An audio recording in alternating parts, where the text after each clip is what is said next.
Hey everybody, Erica here with your second block of Make and Takes, Block B. And I designed my projects first to really showcase celebration, but also with my online bingo in mind. I mentioned to you that when I do my online bingo, I try to keep my projects simple stamping. That may just use a sentiment stamp or a small flower, something that they may already have. Or I try to say, I'm only using one stamp set. That's the one that you'll need, because that's kind of a hard thing for people if they participate in something long distance and you use 4 or 5 different stamp sets that they may or may not have. That makes it a little difficult. So I try to keep it simple, and I try to showcase the paper, the embellishments, the ribbon, the embossing folder, the die cut, whatever I can actually send them. And then the stamping is just kind of something minor. Now these two right here would be good examples of projects I would do for my my bingo online. This one, they could use any sentiment they had, and you would die cut the rectangle, the stitched rectangle. You would have the vellum, all of that. Their swag bag would include these little sequins, and then you could send them also the maybe one sheet or part of the package of the butterflies. So that's one that you could do. Now the second one, I'm going to show you how to put this one together because it's a little more difficult. And you'll see that it has no stamping. It has the butterfly. Actually, you can stamp the sentiment on the inside. That's where you can do, show them that they could change it to happy birthday or congratulations or whatever. So let me show you how to make this one. It has a belly band that slides off, and then it opens, and it's a Kit Kat holder. And you can see here, this is where I stamped a sentiment using one of our celebration sets, but that is easily changeable. If you stamped a butterfly, they may not have a butterfly stamp, but they all have some kind of sentiment stamps, hopefully. All right, so let me show you how to make this. After you have scored all of your score lines, remember all of this is in the PDF, then get your bone folder, burnish those lines. For their swag, I would probably include something similar to what you guys got in your Creative Convention packs.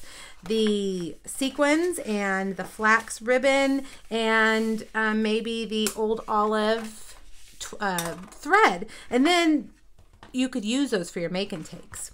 All right, so we're gonna cut out, we wanna leave this little square on every side. So I'm gonna go up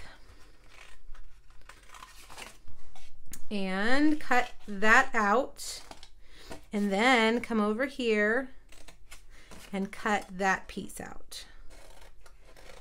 Okay, now we want to cut this one in like that. Okay, see how it sticks up? So over here, go all the way up, and then if you're nimble, you can actually do it all in one piece like this with your scissors. It's a little harder to do. It's like pieces to the Tetris game, if you remember the Tetris game. I didn't cut that very straight. Let me fix that. There we go. All right, so we're going to repeat that on all 4 sides. And we got to cut this side one out right here. And we're going to cut it up like that so that they're both flapping the same way.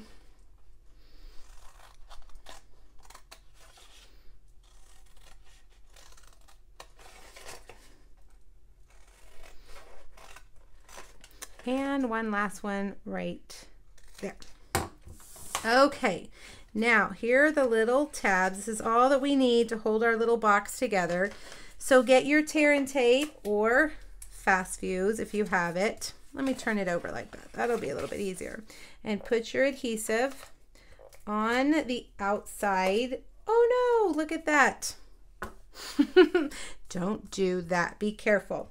Put your fast fuse on all of the little squares. Not to worry. It'll be fine. but that's something your customers might do. So be prepared with extra cardstock if you do this. All right, there we go. We've got all 4 of them to the inside, or 3 out of the 4. Okay, so see, that's what it would look like. Now you put your Kit Kat in there and you close it up. And we're going to adhere some paper on there.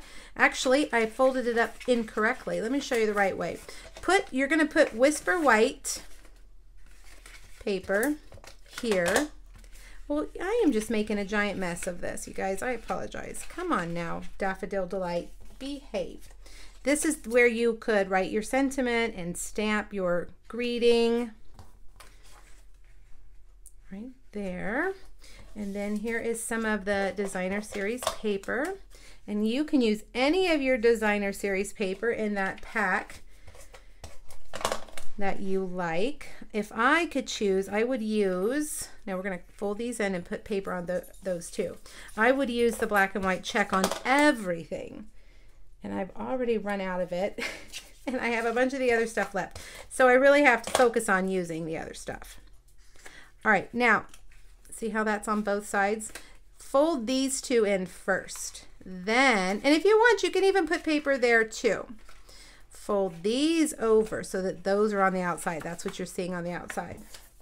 Now take your belly band and just fold it over. We're gonna just pinch the edges to match it like that. No need for any scoring, just match them up. And when you have the Kit Kat in there, it is much easier to do this because then your box is sturdier. All right, so that'll slide. Take your old olive thread, and I like to wrap it around a lot. We got a lot of thread on that bolt, so I'm going to do like 5 or 6 and just kind of crisscrossing it over.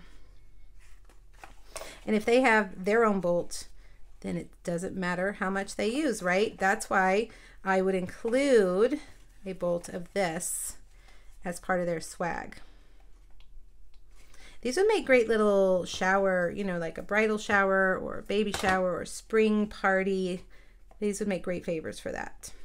All right, and there you have it. You can see how that slides off, and then you punch out the butterfly. And if you'll notice, the larger butterflies on the back of this paper, they don't line up with our butterfly punch, but it still works. If you punch out the centers of the butterflies, you still have a butterfly. Perfect, right? Okay, so that's that. Those are the 2 projects I would use for a bingo event. These are just fun, and you could actually, if you had enough people, you might be able to include a celebration set. If you're like me, you've got celebration sets stacking up. So you could include a free celebration set in their swag bag, if possible. If not, you would need to change these a little bit or tell them which stamp sets they need. This is a fun card with this cupcake, you guys. In order to get this to fit here and not completely cover up the icing, you need to leave a space about an inch between the bottom of the icing and the top of the cupcake paper. So when you stamp your bottom, make sure that you're putting an inch between those 2 images. That way when you do your sentiment, it won't cover up the top of the cupcake. All right, let me show you how to make this guy. He's cute, and it's just an open top, and I have some Cupid's Crunch Trail Mix from Target in there. You could also put the little chocolates that we sent in our swag bags. The Russell Stovers would fit in there. Lots of things you could figure out to fit in there. All right, so you've scored, and now all you're gonna do is cut these apart and then cut that one off and cut this one at an angle like that. And that's it. All right, so now put some adhesive here, fold that over, and there you've got your box. And you're just gonna fold in the bottoms and put your adhesive there. And there it is, easy. These are really easy to make. I use that beautiful foil paper that's in the Celebration catalog, the large heart and the small heart. I colored him with Stampin' Blends. This is a great way to introduce your customers to Stampin' Blends. And of course, we've got our Celebration ribbon. All right, you guys, I hope you like these. Let me put my Kit Kat box together, and we'll get them all up here. If you have any questions about any of this, please let me know. And I hope that you find a way to use these projects in your business in the coming months. Thanks, everybody. Bye.